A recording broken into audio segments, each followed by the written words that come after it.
Bismillahirrahmanirrahim. Assalamualaikum warahmatullahi wabarakatuh. InsyaAllah pada malam ini kita menyambung kembali dalam perbincangan kitab Usulul Dakwah yang dikarang tulis oleh Syekh Abdul Qadir Zaidan rahimallahu ta'ala, yang mana kita masih lagi membincangkan dalam bab yang keempat, iaitu sistem Islam. Yang mana dalam sistem Islam ini yang kita sedang bincangkan sekarang ini adalah sistem akhlak dalam Islam.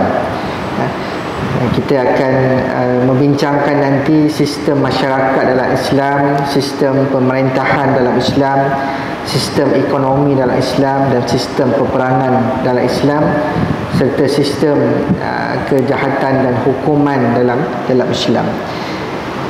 Hadirin hadirat muslim-muslimat rahmati Allah Subhanahu wa taala, maka dalam sistem akhlak dalam Islam ini yang telah kita bincangkan lepas tentang bagaimana kedudukan akhlak dalam Islam ini, dia merupakan salah satu daripada tujuan risalah Islam itu sendiri bagi menyempurnakan akhlak yang mulia.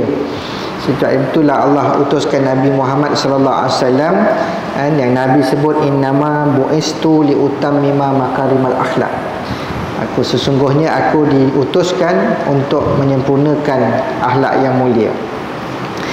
Hadirin yang Allah Subhanahu wa taala, kita juga membicarakan tentang akhlak itu memberatkan timbangan kebaikan kepada seseorang hamba Allah Subhanahu wa taala di hari kiamat. Ini antara bicara akhlak ini bukan bicara mulut semata-mata, tetapi dia satu akhlak, satu tindakan, sama ada dari tutur katanya, sama ada daripada perbuatannya atau diamnya, juga merupakan akhlak yang mana akhlak itu dapat memberatkan timbangan kebaikan seseorang pada hari kiamat. Akhlak juga tuan-tuan dan puan Allah Subhanahu wa taala ialah akhlak yang dapat menghindarkan, akhlak yang baik ini dapat menghindarkan kita daripada neraka dan membawa manusia ke dalam syurga Allah Subhanahu wa taala. Hanya banyak lagi perkara-perkara yang kita telah bincangkan dalam pertemuan-pertemuan yang lepas. Malam ini kita sambung dalam perbincangan kita ciri-ciri sistem akhlak dalam Islam. Bismillahirrahmanirrahim. Qala mu'allif rahimallahu ta'ala wa nafa'ana bi ulumi fi darain amin. Sistem akhlak dalam Islam mempunyai ciri-ciri khas. Di antaranya luas bidang akhlak ini, kelazimannya untuk mencapai sasaran dan tujuannya, hubungannya erat dengan keimanan, dan adanya hukuman terhadap pelanggaran norma akhlak. Dan dalam uraian berikut ini akan kami terkengahkan dengan secara ringkas beberapa perkara. Yang pertama, ajaran akhlak dalam bentuknya yang umum. Ini kita membicarakan tentang akhlak ni yang skop dia sangat luas, ciri-ciri dia luas bidang akhlak ni kalau kita nak bicarakan. Persoalannya sekarang adalah bagaimana kita nak mendidik dan melatih diri kita ini agar dapat kita memperbaiki peribadi dan akhlak kita. Ini kalau dalam tahun Masihi ni kita dah pindah tahun dah kan, 2022. Kita sambut 2022 ni dengan hujan. Hujan turun di Segamat ni. Alhamdulillah, mudah-mudahan tidak membawa mudarat yang besar kepada masyarakat kita. Maka yang pertama ini, dalam kitab ini menyatakan tentang ajaran akhlak dalam bentuknya yang umum. Maknanya Islam itu ajar kita akhlak ni dalam satu sudut, dalam bentuk yang umum. Islam dengan secara umum menyeru agar manusia berakhlak baik, dan di antaranya dalam firman Allah Subhanahu wa taala. Kita di Islam ni kita mengucap 2 kalimah syahadah. Islam itu sendiri secara umumnya menyeru kepada kita semua agar kita berakhlak baik. Seperti mana dalam firman Allah Subhanahu wa taala, a'udzubillahi minasyaitonirrajim.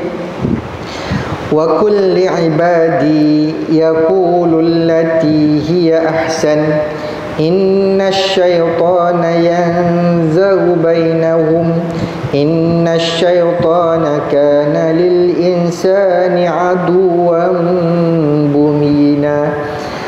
Apa maksud Allah dalam surah Al-Isra ni? Katakanlah kepada hamba-Ku.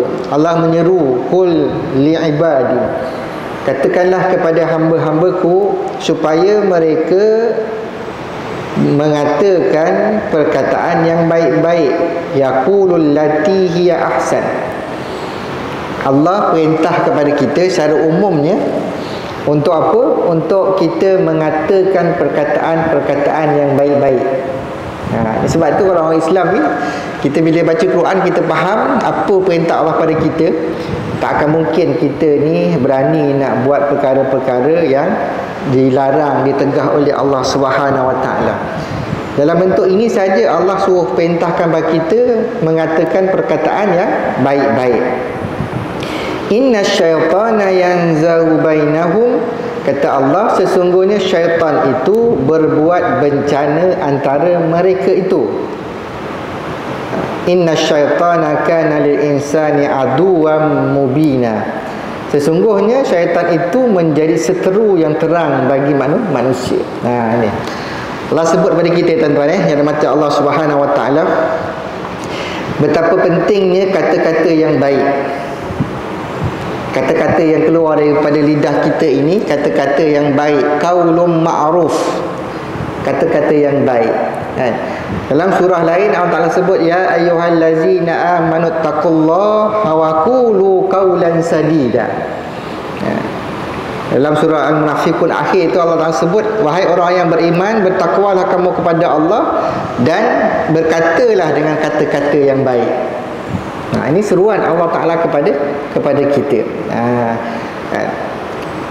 Sebab di samping kita nak cakap benda-benda baik ini, Allah Ta'ala kata syaitan dia berbuat bencana di antara mereka. Syaitan tu dia sama-sama mereka pakat-pakat agar kita ni mengeluarkan kata-kata yang tidak baik. Awak cakap baik-baik pun bukan orang dengar pun. Dia meragukan kita. Kita pun rasa tak guna juga aku cakap baik-baik kan. Macam melaku ni baik sangat, maka kita pun keluar cakap benda yang bukan pun tak baik juga. Ini syaitan, dia memang menyuruh kita berkata-kata perkara yang tidak baik. Bukti-bukti, contoh kan, cuba tuan-tuan duduk kat kedai ngeteh kan, kita biasa ngeteh kita ni kan, lepas isyak ke ngeteh ke, subuh ngeteh lagi. Coba dalam kita ngeteh tu, kita baca hadis, baca Quran sekejap je, minum-minum dah cabut balik dah. Tapi kalau kita ngeteh tu cerita borak-borak tentang dunia kan, cerita tentang banjir ni apalah tu, kata orang tu kata orang ni, cerita sukan ke kan, cerita apa ke tentang artis ke, kita ni cerita tentang Haliza ni kahwin dengan jutawan lah apa semua. Wah, lama tambah air bercawan-cawan, tak bangun-bangun kan. Sebab apa? Sebab itu salah satu bukti bahawa syaitan memang suka kita cakap benda lara. Kan, cuba tuan-tuan pagi esok ke malam ni kan, kita ajak kawan-kawan kita satu meja tu kan, jangan tengok TV, jangan apa, cerita Bismillahirrahmanirrahim, Nabi SAW, Allah SWT berfirman, sekejap je lah. Dah lepas tu balik lah kan. Tak ada, kita tak begitu suasana kita begitu. Ini bukti syaitan itu memang dia berbuat bencana. Dan Allah Ta'ala ulang balik, inna syaitana kana lil insani aduwwan mubina. Allah sebut pada kita, sungguh syaitan itu dia adalah seteru, musuh kan? Dia adalah musuh yang nyata bagi manusia. Sebab itu kita hari ni kan, kita dalam suasana kita pada hari ni, kita tak nampak syaitan itu kan, dia main peranan di sebalik tabir kepada kehidupan kita. Kita tak nampak, dan orang lain pun tak nampak. Orang nampak tubuh badan kita, tapi hakikatnya kan, syaitan ini dia membuat bencana pada diri kita. Tengoklah sejarah Nabi bapa kita, Nabi Adam alaihissalam kan. Allah tak larang jangan makan buah pohon itu kan.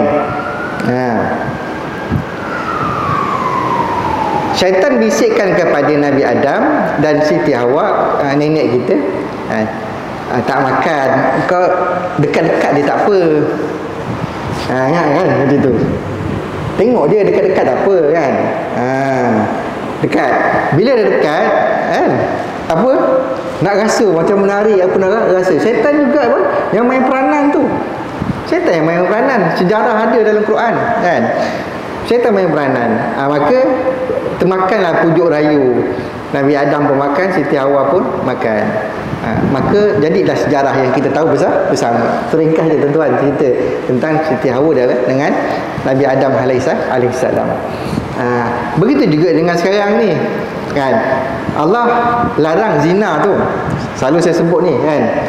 Dalam Al-Quran, la taqrabu zina, jangan hampir pada zina. Tapi kita yang macam ni nafsu kita, tak apa pun, berkenalan je, bukan buat apa-apa pun. Bertelefon je, bukan apa-apa pun kan. Dalam berwhatsapp je, bukan apa-apa pun kan. Tak ada apa-apa, tak ada apa-apa itulah kan yang berlaku ni banyak zina pada hari ini. Sebab itu Allah larang, jangan la taqrabu zina, jangan kamu menghampiri zina. Begitu peranan syaitan ni pada kita dia kena tahu. Kalau kita tahu tu syaitan itu kana lil insani aduwwan mubina, syaitan itu musuh yang nyata bagi kita. Dengan ada ilmu itulah yang memimpin kita terhadap mana satu bisikan syaitan, mana satu bisikan malaikat. Ini tuan-tuan yang mati Allah Subhanahu Wa Taala kita ihsan. Maka kita balik semula cerita tentang bagaimana perkataan yang baik ini merupakan dakwah umum kepada Islam. Perkataan yang baik ini dia adalah dakwah kepada masyarakat Islam dan masyarakat bukan Islam. Ini kata-kata yang baik. Sebab itu kata-kata yang baik ini sangat penting dalam komunikasi. Sangat penting dalam komunikasi. Kita berbual ni kan. Pak Bilal dia akan berkomunikasi dengan Pak Imam. Kalau komunikasi dia tu tak betul kan, ataupun komunikasi dia tu salah dipahami, maka dia akan menatijahkan satu miscommunication lah kan. Dia akan menatijahkan satu benda tak baik. Satu, kita suami isteri, komunikasi kita dengan isteri berkomunikasi dengan kita berkomunikasi dengan anak-anak. Macam mana komunikasi itu, kata-kata yang baik itu hari ini tuan-tuan yang mati Allah Subhanahu Wa Taala kan, dalam rumah tangga, kebanyakan dalam rumah tangga Muslim pada hari ini tidak wujud lagi dah qaulun ma'ruf, kata-kata yang baik. Kata-kata yang baik daripada suami kepada isteri, kata-kata yang baik daripada suami kepada isteri, kata-kata yang baik daripada ayah kepada anak-anak, kata-kata yang baik-baik daripada anak kepada ibu ayah. Cuba cek balik. Kita cek dalam keluarga kita dulu kan, baru kita tengok kat luar kan. Betapa ramai hari ini anak-anak derhaka pada mak ayah, yang hilang keberkatan dan Allah balas segera. Antara dosa yang Allah balas segera kat dunia adalah derhaka pada mak bapak. Adalah daripada apa? Daripada kata-kata anak saja, lidah, mulut. Kata-kata yang tak baik, yang menyinggung perasaan hati mak ayah mereka. Ini sebab itu tak wujud, dah tak ramai lagi wujud kata-kata yang baik dalam rumah tangga kita. Inilah kita yang bila kita membaca kitab-kitab penulisan para ulama kan, kita menghadiri majlis ilmu, inilah usaha kita, usaha saya untuk saya cakap benda baik dan ajak tuan-tuan sekalian untuk cakap benda baik kan, cakap benda-benda yang baik. Sebab itu dalam komunikasi ni kan, ini ilmu moden lah, tapi ada dalam Islam.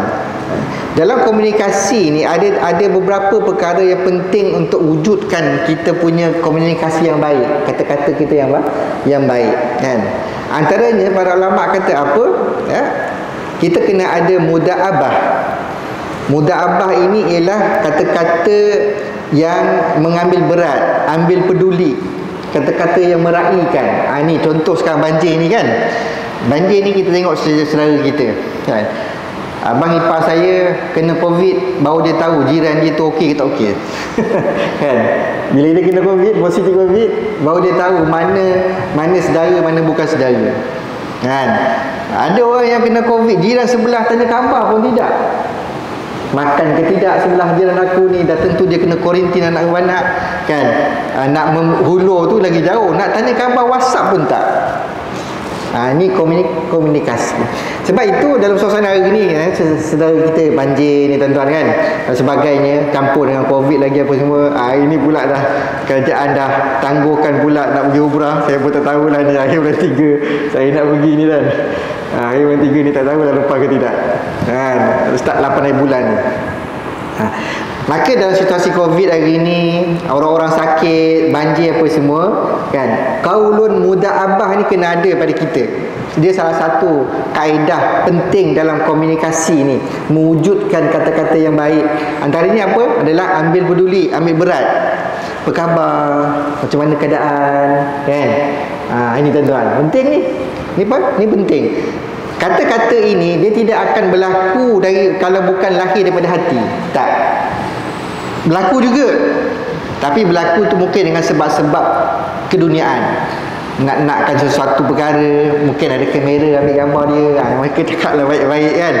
Tapi kita ni nak melahirkan kata-kata muda'abah ini, kata-kata ambil peduli, kata-kata ambil berat, kata-kata yang meraihkan ini kan, dia mesti lahir daripada hati. Lahir pada hati terhadap saudara kita yang kita sayang. Kita sayang semua orang. Bila sayang semua orang itu kan, akhlaknya, salah satu pada akhlak adalah kita mengambil berat. Ziarah dia ke, tanya khabar ke, tak boleh ziarah, handphone semua ada pada tangan kan, tanya khabar macam mana kan. Kita simpati ataupun kita empati pada dia terhadap musibah yang melanda dan sebagainya. Ini salah satu daripada kaedah dalam Islam, perkara-perkara yang penting dalam mewujudkan kata-kata yang baik ini. Ni kita cuba praktikkan kan. Saya sejak duduk kat hospital ni memang kaedah ini diguna pakai kan. Kita belajar dulu teknik komunikasi. Duduk kat hospital nak jumpa orang sakit ni, kita kena ada kata-kata ambil peduli. Ni macam mana luka ni, okey ke kan, contoh. Ini jatuh tangga hari tu, doktor bekas pengarah saya jatuh tangga masuk hospital, Dr. Mota kan. Empat tangga besi tu, 4 kaki dia. Jadi kita pergi ziarah orang ni, kita kena ada kata-kata ambil peduli, kata-kata yang baik, ambil peduli. Jangan jumpa macam mana ni, padan muka kau, dulu kau baik sangat, bukan macam itu kan. Kita kadang-kadang cakap baik sikit, lembutnya, ya Allah, lebih lembut gigi daripada lidah, tapi menusukkan lembu, mengguris hati kan. Memang lembut cakap tapi mengguris hati, ya Allah. Ada tuan-tuan macam tu? Ada kan? Ya Allah, Sayyidina Muhammad. Ada orang kita macam tu, bahasa memang lembut, ya Allah. Itu yang ada. Kalau tidak, maka masa ada peribahasa lembut gigi daripada lidah. Betul. Lembut gigi daripada lidah, tapi tajam menikam. Sebab tu lidah ini kalau salah guna, dia lebih tajam daripada mata pedang. Lidah kita ni kalau salah guna lebih tajam daripada mata pedang. Ya Allah. Ni tuan-tuan. Maka kita kena ada konsep ini. Muda'abah ini ada konsep kata-kata yang kita ambil peduli, ambil berat dan meraihkan seseorang. Kalau suami dia kena ada ambil berat, ambil peduli, meraihkan isteri. Isteri pun ada macam tu. Dia kena tawazun, dia kena ada perimbang kan, saling itu kan, saling memberi, saling menerima. Itu contoh begitu. Yang kedua, para ulama kata apa ialah muka'abah. Kaedah yang kedua ialah kata-kata yang mana adanya gurau senda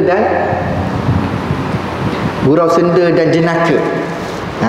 Dalam kita bersahabat, dalam kita rumah tangga, dalam kita berjiran, mesti ada gurau senda dan jenaka.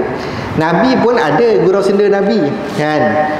Dalam kisah orang tua tanya Nabi SAW kan, saya masuk syurga ke tak? Kata Nabi, dalam syurga tak ada orang tua kan. Nabi bergurau dengan seorang wanita tua. Dalam syurga tak ada orang tua, orang syurga semua muda. Jadi tak ada orang tua tak masuk syurga. Gitu kan. Tidak. Gurau. Memang ada gurauan, ada jenaka, tapi bukan jenaka yang melalaikan. Macam kita ni lawak jenaka, raja lawak dan sebagainya tu kan. Dia tidak ada konsep raja lawak tu tuan-tuan Kalau 10, 9 semua perkara-perkara yang lawa. Mungkin ada satu benda yang lawak dia tu memberi jentikan pada hati kita, mungkin ada kan. Jadi tak salah nak berlawak. Nak lawak adalah salah satu daripada kaedah dakwah. Mungkin ada orang tak suka, macam saya mungkin serius je kan, alah tak best lah dengar kan. Tapi mungkin ada orang yang dia bukan ustaz tapi dia berdakwah secara lawak. Allah berikan kelebihan daripada dia, tak ada masalah. Bukan lawak yang boleh melalaikan manusia daripada ingat pada Allah Subhanahu Wa Taala, ketawa gembira lupa dunia semua, lupa akhirat, ingat dunia je semata. Itu tidak betul. Maka dalam kaedah komunikasi melahirkan kata-kata yang baik, mesti ada mukaabah ini, iaitu gurau senda dan benar. Yang kedua, yang ketiga, kaedah dia adalah mesti ada perkara dalam komunikasi kita, mengeluarkan kata-kata, mesti ada pujian dan kata madah. Madah apa, bukan madah berhela. Apa? Kata-kata madah, kata-kata yang bombastik tu kan. Kalau belajar sastra ni, kata-kata umpama ni kan, bidalan-bidalan, kena ada wujud. Kalau kita pada anak kita, pada isteri kita, pada sahabat-sahabat kita, kena ada wujud kata-kata pujian, kata-kata madah ini kan, untuk mengeratkan lagi, bukan kata-kata yang menyakitkan hati. Sebab itu Islam bila ajar kita kata-kata yang baik ini kan, dia tak ada timbul saya orang Melaka memang kasar sikit cakap. Siapa orang Melaka sini? Tak ada kan. Saya orang Melaka yang kasar sikit. Saya orang Kedah memang cakap ketegak sikit lah cakap orang Kedah. Tak ada. Bila Islam itu, akhlak tu masuk dalam peribadi manusia, Islam tu masuk dalam masyarakat kan, dia melahirkan akhlak. Bila akhlak itu ni, Allah Ta'ala kata kulli ibadi yaqulul lati hiya ahsan. Bila kata dia masuk, akhlak tu masuk dalam masyarakat, masuk dalam diri kita, tak kisah kita ni daripada mana. Kalau nak kita kata-kata kasar ni tuan-tuan, kalau nak kata kata-kata kasar ni, Nabi itu lahir dekat masyarakat Arab jahiliah, lagi kasar. Takap tak ada beradab, tak ada adab ni, tak ada kan. Kalau orang cakap mush adab lah, memang tak ada adab. Tapi Nabi lahir di tengah-tengah masyarakat Arab jahiliah itu. Bagaimana Nabi itu dididik oleh Allah, adabani rabbi fa ahsana ta'dibi. Allah didik Nabi SAW dengan akhlak yang baik. Nabi kembangkan Islam itu dengan akhlak yang baik. Nabi tak terpengaruh dengan masyarakat Arab jahiliah yang cakap kasar, bengis kan, yang menindas, yang menzalimi orang. Tak. Sebab tu saya tak apa setuju saya orang Melaka, saya orang Kedah, saya orang Sarawak, saya orang Sabah kan. Tak tuan-tuan. Memang kita raikan dia orang Melaka, contoh. Raikan dia orang Kedah, raikan dia orang Johor, orang Muar kan. Kalau cakap Muar, tu Muar kan. Kalau Muar, itu kan orang Muar tu kan. Contoh. Saya orang Mersing, saya orang Kota Tinggi. Kita boleh raikan setempat, tapi bila akhlak tu datang dalam peribadi manusia, dalam diri manusia, akhlak itu datang dalam masyarakat manusia, dia tak kisah orang tu daripada mana. Dia akan lahir dengan kata-kata yang baik. Tak adalah lahabau, lahanat dia. tak keluar kata tu kan. Hawau kan, tak ada. Saya jumpa kat Melaka tu restoran Hawau. Allahu Akbar kan. Ni orang sekarang ni pun buka kedai nama macam-macam. Mi racun, terkenal tu, masuk TV3. Mi racun, tak apa lagi, Pontianak ke apa, Jembalang, semua ada nama-nama makanan. Tak elok tuan-tuan. Akhlak Islam tak ada macam tu sebenarnya. Akhlak Islam tak ada macam itu. Banyak lagi nama-nama makanan yang baik, nama-nama makanan dalam syurga. Kenapa dia tak gunakan nama makanan dalam syurga itu untuk perkenalkan kedai dia tu? Mesti nak nama pelik-pelik kan. Tu yang saya cakap itu kat mana, dekat kat Gombak tu. Apa nama tu? Kuih Tiaw Pontianak kan. Tak macam-macam lagi, ya Allah. Habis tu hampir dia gantung kat kedai-kedai dia tu semua gambar-gambar Pontianak, hantu, Jembalang, tak apa semua kan. Tengkorak manusia semua hantar. Dia kata saya tak sangka pula, kata dia dapat viral, ramai pula orang minat kat hantu, kata dia. Ya Allah, saya kata kan, ini semua saya peribadilah, saya tak bersetuju benda-benda macam itu kan. Sebab Islam dah ajar kita tentang cara akhlak dan cara kata-kata yang baik. Sebab itu tuan-tuan dimati Allah Subhanahu Wa Taala, Allah Taala sebut dalam surah Al-Baqarah ayat 263. Bagaimana kata Allah Subhanahu Wa Taala, qaulun ma'rufun wa maghfirah. Ini kata-kata yang mana Allah SWT dalam tafsir jalan lain sebut perkara yang elok didengar, kata-kata yang baik ini kan. Bagaimana kita kena menolak peminta sedekah ini dengan kata-kata yang baik. Ini tuan-tuan buka balik rumah nanti, cuba buka surah Al-Baqarah ayat 263. Kan, Allah Taala sebut qaulun ma'rufun wa maghfirah. Kan, Allah Taala kata sebut pada kita, tolaklah kan permintaan ataupun peminta sedekah itu dengan perkataan yang baik, qaulun ma'ruf.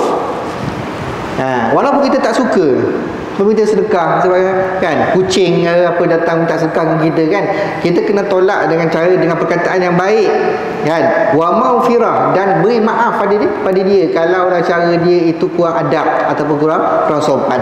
Ya, kadang-kadang kita tengah makan, orang datang minta sedekah kan, mungkin kita tak senang, tapi kalau kita nak bagi, kita bagi dah, so dia jalan. Kalau kita tak nak bagi, kita ucapkan dengan kata-kata yang baik, bukan kata-kata yang menyakitkan hati. Ini Islam ajar dalam Al-Quran. Qaulun ma'rufun wa maghfirah khairum min sadaqatin. Ini ayat penuh dia kan. Qaulun ma'rufun wa maghfiratun khairum min sadaqati yatba'uha azza wallahu ghaniyun halim. Kata Allah SWT, tolaklah peminta sedekah itu dengan perkataan-perkataan yang baik, dan memaafkan dia itu adalah lebih baik daripada sedekah yang diiringi dengan kata-kata yang menyakiti hati. Saya bagi awak RM10 lepas ni saya tak mau tengok lagi muka awak dekat sini. Faham? Lembut dia cakap, tapi menyakitkan hati kan, tak payah. Kalau kita nak bagi sedekah mengungkit-ungkit, tak payah kan. Bagi sedekah kita cakap benda yang menyakitkan hati dia, ini Allah larang daripada min sadaqatin yatba'uha azab tu benda yang menyakiti. Kita bagi sedekah tapi kita mulut cakap yang bukan. Itu jangan. Tuan-tuan, Islam ajar pada kita qaulun ma'ruf, kata-kata, kau tolaklah peminta sedekah itu dengan kata-kata yang baik, walaupun kamu tak mahu bagi sedekah pada dia. Minta maaf ya kan, saya tak bawa duit kan, contoh begitu.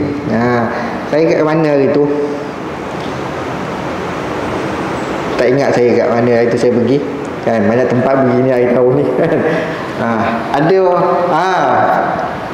India, seorang India, saya pergi beli barang kat kedai. Memang saya tak bawa beg duit, saya bawa duit saya ada dalam RM20, lebih kurang gitulah dalam duit saya ni. Saya turun daripada kereta parking jauh kan, saya beli barang. Saya pergi beli barang, saya keluar dari kedai itu, ada seorang India naik motor dia tegur saya, Haji, kata dia kan. Saya kata, siapa pula panggil saya ni kan, tengok India bernanda ni tuan kan. Haji, tolong saya boleh, kata dia, saya punya isi bersalin dekat hospital, ini tak ada duit mau beli makanan untuk anak isteri dekat hospital, kata dia, boleh tolong bantu saya tak? Dia kata gitu. Saya tengok ramai dia orang lalang, kenapa jumpa aku? Hati saya lah, kenapa kat saya dia tuju? Dalam kocek saya betul-betul ada RM10, daripada RM20 tu ada RM10 kan. Saya ambil RM10, saya bagi pada dia kan. Dah, saya kata bagilah makanan untuk isteri kamu. Terima kasih Haji, terima kasih, kata dia. Dia pun start motor belah. Tak tahulah dia dusta ke tak, itulah tak ni dah tuan kan. Tapi memang ada dalam kocek saya tu RM10 saja. Bagilah kan. Dah cerita apa? Islam ajar kita macam itu sebenarnya. Walaupun kadang-kadang hati kita tak berapa setuju kan. Ramai lagi orang lain kenapa jumpa kat aku ni. Macam ada satu hari saya kat Jementah singgah makan. Makan tu ada orang gila masuk. Kalimantan tu kalau tuan-tuan biasa ada jumpa orang tak kata sioman lah. Dia masuk meja makan ni banyak ni. Kat kedai tu banyak. Dia masuk, dia duduk sebelah saya. Dia boleh duduk sebelah saya. Ya Allah, kan. Lepas tu dia relax je. Lepas tu dia bangun balik, dia pergi ambil makanan apa semua. Dia duduk sebelah saya lagi. Kan. Dia pun makan.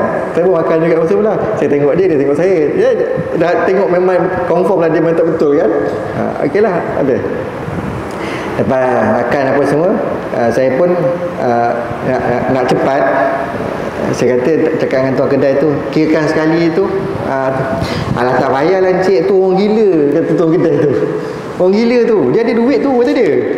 Memang selalu makan kedai saya ni kan. Entah apa pula hari ni duduk kat sebelah encik pula, kata dia. Tak apalah, berapa tu? RM4 je. RM4 saya ingat RM14 ke RM40 kan. RM4 je. Tak apalah, saya bayar sekali kan. Lepas saya bayar, saya jalan tu dia tengok saya dengan mengangguk. Oh gitu. Terima kasih kot agaknya. Gitulah. Tuan-tuan, Allah nak bagi kita kebaikan tu macam-macam cara. Macam-macam cara. Ini musim banjir ni kan. Walaupun kita, keluarga kita tak terjebak dengan banjir, tapi Allah buka peluang pada kita untuk buat kebaikan. Buatlah, banyak NGO, banyak badan-badan yang nak menyalurkan bantuan makanan dan sebagainya. Saya balik tempat saya Selangor hari tu, minggu lepas. Saya balik, saya tengok tempat-tempat yang saya berkuliah. Tempat saya tu Kota Warisan tu tak banjir, tapi keliling Kota Warisan tu tenggelam. Tak pernah saya duduk sana 15 tahun, 16 tahun, saya tak pernah jumpa banjir macam itu sekali kan. Saya pergi kampung-kampung yang tempat masjid-masjid saya kuliah, tenggelam semua. Ya Allah, saya kata tuan-tuan kan, macam mana agaknya barang-barang rumah memang kalau kereta total loss lah. Semua memang longgok kat rumah, ke depan tempat tepi jalan tu memang longgok, tilamnya, almarinya, apa-apa semua memang longgok kat depan rumah tu. Satu bab nak bersihkan, ya Allah, selutnya tu tinggi meja ni selut, lumpur-lumpur. Sembuh air, pakai water jet memang tak jalan kan. Jadi bantuan tu kita bagi makanan apa semua selesai, memang dia tak kelaparan lah. Tapi ada lagi satu bantuan yang kita kena bantu, adalah bantuan spiritual care, dalaman kan. Sokongan dalaman ini pun kita kena bantu. Ini dalam pasca ni orang dah bersihkan, dah angkut sikit-sikit apa semua, rumah kosong, tidur atas tikar, tidur beralaskan apa semua, sejuk dan sebagainya. Tuan-tuan dan puan-puan SWT, perlu lagi bantuan. Sebab itu musibah yang berlaku, Allah sebenarnya suruh kita, menggalakkan kepada kita buat kebaikan. Salurkan je lah. Masalah kalau boleh bantu tenaga, ada bantu tenaga dan masa, sediakan. Kalau ada kita wang ringgit, kita kali pergi sakit pinggang, sakit lutut kan, kita ada duit, salurkan sedekah untuk mereka-mereka yang memerlukan. Tapi ingat, dengan kata-kata yang baik, nak tolong orang, tolong. Jangan cakap kan, membebel-bebel, menyakitkan hati orang. Jangan. Islam ajar pada kita qaulun ma'ruf kan, berkata-kata dengan kata-kata yang baik.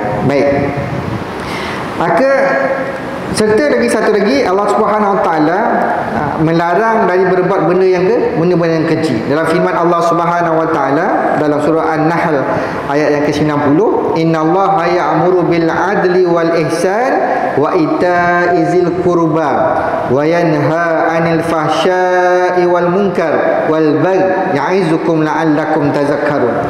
Allah Subhanahu Wa Taala sebut pada kita, innallaha ya'muru bil adli. Allah perintahkan kepada kamu untuk berlaku adil. Siapa yang menguruskan urusan banjir, kena adil.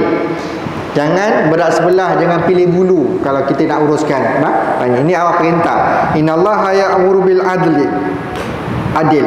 Kemudian wal ihsan, berbuat kebaikan. Allah Taala kita suruh kita buat kebaikan. Wa itaizil qurba, dan Allah SWT suruh kita beri bantuan kepada kaum kerabat.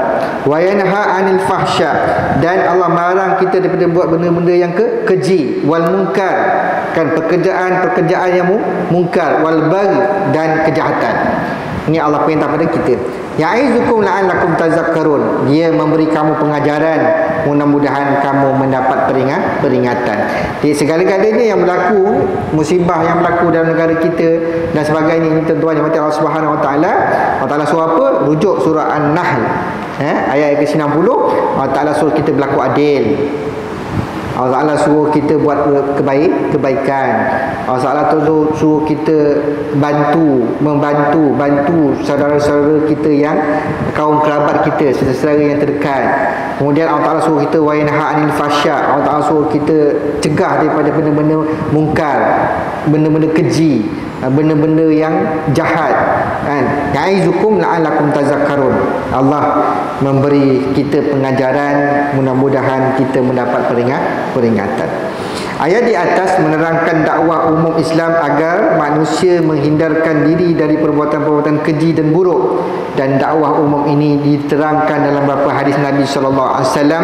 Antara hadis Nabi sallallahu alaihi wasallam, ittaqillaha haitsuma kunta wattabi'is sayyi'atal hasanata tamhuha wa khaliqin nasi bi khuluqin hasanin. Bertakwalah kamu kepada Allah di mana saja kamu berada, ikutilah kejahatan itu dengan kebaikan. Ini Allah Ta'ala sebut hadis sahih ni, tuan-tuan. Buka Matan Al-Ba'in, jumpa hadis ini. Saya tak ingat hadis yang keberapa, tapi Allah Ta'ala suruh apa? Ittaqillaha haitsuma kunta. Allah suruh kita bertakwa di mana kamu berada. Takwa ni akhlak. Takwa ni akhlak. Kita duduk Seramat kita berakhlak, kita duduk di Kelantan kita berakhlak, kita duduk di Perlis berakhlak, kita duduk luar negara pun kita berakhlak. Di mana-mana ittaqillaha haitsuma kunta wa bi'is sayyi'atal hasanata tamhuha wa khaliqin nasi bi khuluqin hasanin. Dan ikutilah kejahatan itu dengan kebaikan. Ini formula. Kita tak ada siapa pun di kalangan tuan-tuan, saya sendiri pun tak ada orang yang tak pernah melakukan kesilapan. Kita ada yang melakukan kesilapan, dosa kita lakukan. Maka dosa yang kita lakukan itu kita sedar, kita istighfar, kemudian kita iring balik dengan perbuatan-perbuatan baik.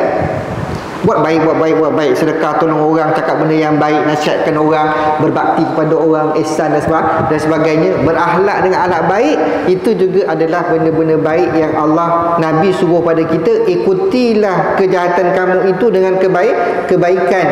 Nescaya kebaikan akan dapat menghapuskan kejahatan. Buat baik, jahat. Selalu saya sebut kan, ni tangan kanan ni benda baik dalam hati, tangan kiri benda jahat. Kalau benda baik ni kita mengecut, kita tak buat benda, kita buat benda jahat. Benda jahat ni dalam hati kita ni tuan-tuan, dia akan hidup aktif. Tapi nak makan masa ni boleh tak dia kecut? Boleh. Kita kena buat baik. Lama dia akan, yang jahat nanti akan slow, perlahan. Yang baik ini akan mengembang. Tanda kebaikan kita pada diri kita, bila kita nak buat sesuatu benda kejahatan, hati kita berdebar-debu. Itu tanda kebaikan menguasai diri kita. Contoh, kita nak ambil hak orang, kita nak makan rasuah, kita nak klepet, kita nak berlaku tidak adil pada orang, kan? Kita jumpa duit, kan? Bukan hak kita. Bila kita nak ambil, syaitan bisik ambil. Inilah peluang kau, bukan senang. Contoh macam tu. Tapi bila kita nak ambil, hati kita dak duk kan? Pernah berlaku macam tu? Siapa yang pernah? Itu tanda kebaikan dalam diri kita ni besar, kebaikan kita. Tapi kalau kita nak buat benda jahat, kan, nak tengok TV, benda filem-filem yang tak baik, kita nak ambil hak orang, kita nak melakukan zina, nak apa, kita buat tak ada rasa apa-apa, berdebar tak ada. Itu hati-hati tuan-tuan. Itu tanda kebaikan dengan kejahatan kita itu jahat lebih menguasai daripada kebaikan. Kalau kita jahat, dulu saya dekat pusat serenti kan, jahat, semua benda jahat dia buat. Bila duduk dalam tu 8 bulan, nak pulihkan balik kejahatan dia, itu dia akan bertembung. Bahkan bertembung, kebaikan dan kejahatan tu akan bertembung. Ini dia perlukan murabbi, dia perlukan guru untuk membetulkan keadaan dia. Kalau dia dah keluar, dia bertembung ini tanpa guru, dia akan kalah. Dia akan cenderung kepada kejahatan. Sebab itu kita kena berguru. Dalam satu keadaan kita bertembung antara kebaikan dan kejahatan ni, bertembung ini, kita kena ada murabbi, kena ada guru yang memimpin kita untuk mengenal Mana satu, wala talbisul haqqa bil batil. Jangan kamu mencampur adukkan antara kebenaran dan kebatilan. Kita tak kenal, keliru mana satu benar, mana satu batil. Maka kena ada guru yang memimpin kita untuk mengenalkan ini benar, ini batil. Hadirin hadirat muslimin Allah Subhanahu wa taala. Maka sebab itu apabila kebaikan ini, apabila kebaikan kita buat baik, dia akan menghapuskan kejahatan. Maka Nabi pesan kepada kita, wa khaliqin nasa bi khuluqin hasanin. Kata Nabi SAW, berakhlaklah kamu, bergaullah dengan manusia dengan akhlak yang baik. Bergaullah dengan akhlak yang baik. Ini yang kita akan buat untuk masa-masa kita akan datang. Maka akhlak yang baik termasuk dalam kumpulan-kumpulan perbuatan kebajikan. Akhlak yang baik ini termasuk dalam perbuatan kebajikan, iaitu kata-kata yang baik tadi. Kan? Yang Nabi sebut pada kita, ikutilah kebaikan, kejahatan itu dengan kebaikan, nescaya kebaikan itu akan menghapuskan kejahatan. Maka dalam hadis Nabi SAW, dalam satu hadis Nabi SAW dinyatakan, innal abda la yudriku bi husni khuluqi darajatas saimil qaim. Sesungguhnya hamba itu dengan akhlaknya yang baik akan dapat mencapai derajat orang-orang yang berpuasa dan bersembahyang. Orang kita dengan adanya akhlak yang baik, dia dapat capai derajat seperti mana orang-orang yang berpuasa dan orang-orang yang bersembahyang. Ini Nabi sebut kepada kita. Hari ini tuan-tuan mati Allah Subhanahu wa taala, ramai orang yang baik dalam penampilan. Ramai orang yang baik dalam penampilan dia, tetapi tidak baik dalam pertuturan dia. Kan? Ini kita kena nilai. Kan? Kita nak nilai orang bukan tengok kepada penampilan dia, tapi tengok dari sudut akhlak dia, kata-kata dia. Sebab itu kita suka berkawan kalau kawan kita tu orang yang baik, kata-kata dia baik, selalu beri kita nasihat, selalu tegur kita untuk dekatkan kita dengan Allah Subhanahu wa taala. Sepatutnya kita suka berkawan dengan kawan-kawan yang seperti itu, bukan kita berkawan dengan orang-orang yang lara, yang ajak kita perkara yang bukan-bukan dan sebagainya. Anak-anak kita pada hari ini kan, dia banyak belajar bahasa daripada handphone dia. Sebab tu bila dia berkomunikasi dengan handphone dia akan melahirkan manusia yang biadab. Zaman sekarang anak-anak kita ni kan, kalau kita biarkan dia berkomunikasi dengan telefon ya, handphone yang ada pada tangan dia akan melahirkan jadi manusia yang biadab. Biadab maksud saya, dia akan ikut cakap, ikut sedap mulut dia je. Dia tak kisah depan dia mak bapak ke, dia bercakap dengan mak bapak dia macam dia cakap dengan kawan-kawan dia. Ini masalah kalau anak-anak kita ni terbiar dengan handphone. Dia belajar bahasa daripada handphone ni. Ini jadi kita kena hati-hati dalam dunia akhir zaman sekarang ni penuh dengan fitnah. Maka kita kena jaga anak-anak kita, diri kita. Apabila contohlah tuan-tuan, bila kita leka dengan handphone, isteri kita leka dengan handphone, hatta sampai tempat meja makan pun dengan handphone masing-masing, kita menghilangkan komunikasi antara kita dengan anak-anak kita, hilang komunikasi. Sedangkan Nabi SAW ajar pada kita, waktu makan itulah ruang untuk kamu berbicara dengan anak-anak. Waktu makan, bukan sambil makan berbual. Tak. Masa makan tu, waktu makan, sama ada sebelum makan ataupun selepas makan ataupun selang-selang pada kita makan tu, bukan time tengah bukan macam itu kan. Sebab tapi bila kita disibukkan dengan handphone ni, hilanglah kita komunikasi kita, semua kita berbicara dengan handphone. Ini satu benda yang kita kena didik diri kita, keluarga kita dengan akhlak yang baik dari sudut apa? Dari sudut kata-kata. Yang tidak dimati Allah SWT, sebagai penutupnya kita punya perbincangan pada malam ini, kita akan sambung nanti akan datang dengan contoh-contoh akhlak yang ada dalam Al-Quran. Allah Subhanahu Wa Taala sebut dalam satu hadis Nabi sallallahu alaihi wasallam kepada kita tentang ada 4 ucapan yang Allah suka. 4 ucapan yang Allah suka kalau kita ucap. Ini selalu kita buat, dalam sembahyang kita buat. Apa dia? Adalah ucapan yang pertama adalah ucapan subhanallah, alhamdulillah, la ilaha illallah, Allahu akbar. Ini yang kita zikirkan mulut kita. Satu ucapan yang Allah suka, yang amat Allah suka, ucapan yang keluar daripada mulut kita, iaitu subhanallah walhamdulillah wala ilaha illallah Allahu akbar. Sebab tu saya selalu ingatkan imam-imam, walau apa pun ada program ke, ada majlis ke, kita kan lepas sembahyang wirid, sempurnakan wirid. Kadang-kadang setengah kita tahu, saya sebut kan akhir ni tuan-tuan, kadang-kadang kita oleh kerana ada majlis, kita lepas maghrib tu ada majlis, kita memendekkan wirid. Astaghfirullah, Al-Fatihah, Bismillahirrahmanirrahim, Alhamdulillah, terus doa kan. Sedangkan antara maghrib, lepas maghrib dan lepas subuh tu yang Nabi suruh kita berwirid, penuhkan wirid, la ilaha illallah wa la syarikalah, subhanallah subhanallah subhanallah. Sebab imam ketika itu dia sedang memegang kunci syurga. Ketika dia memimpin wirid itu, dia memegang kunci syurga. Masuk belum tentu, tapi kunci dah ada.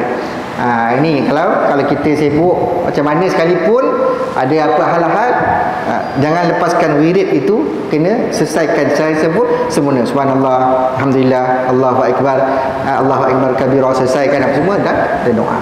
InsyaAllah tuan-tuan, yang minta Allah SWT, kita jumpa akan datang lagi, sambung lagi perkara yang berkaitan dengan akhlak ini, yang baik daripada Allah, yang lemah daripada kelemahan diri saya sendiri. Mudah-mudahan ada keberkatan dan kebaikan untuk kita bersama, insyaAllah. Assalamualaikum warahmatullahi wabarakatuh.